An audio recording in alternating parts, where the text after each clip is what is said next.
दोडामार्ग येथील मोर्ले गावात जंगली टस्कर हत्तींची दहशत वाढलेली असून आता नागरिकांमध्ये भीतीचं वातावरण निर्माण झालंय।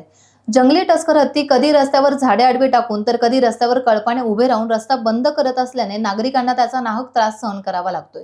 गावातील ग्रामस्थ यांची सुरक्षा लक्षात घेत वन विभागाने तातडीने वन कर्मचारी तेथे तैनात करावे अशी मागणी आता नागरिकांकडून केली जात आहे। आर.के. फाउंडेशन या सामाजिक संस्थेच्या वतीने शिरगाव येथे ग्रुप ग्रामपंचायत शिरगाव, शेवरचे नळ कामगार, शिरगाव वीज वितरण कार्यालयाच्या कार्यक्षेत्रात येणारे वायरमन तसेच निमशासकीय कर्मचाऱ्यांना मोफत रेनकोटचं वाटप करण्यात आलंय।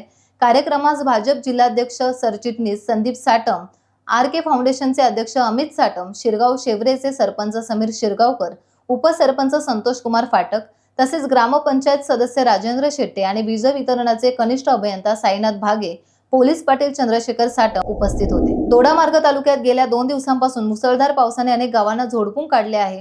वीजघर तिलारी घाट परिसरात मोठ्या प्रमाणात पाऊस पडल्याने वीजघर नदी धोक्याच्या पातळीच्या बरोबर आता वाहतीये।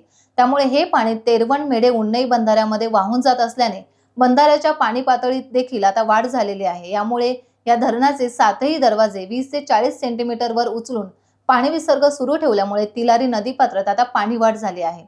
सदर परिस्थिती लक्षात घेत जलसंपदा विभागाकडून नदीकाठच्या गावांना आता सतर्कतेचा इशारा देण्यात आलाय। टाइम्स डिजिटलला लाईक करा, सबस्क्राईब करा, शेअर करा आणि बेल आयकॉन दाबायला विसरू नका। पाहत रहा टाइम्स डिजिटल।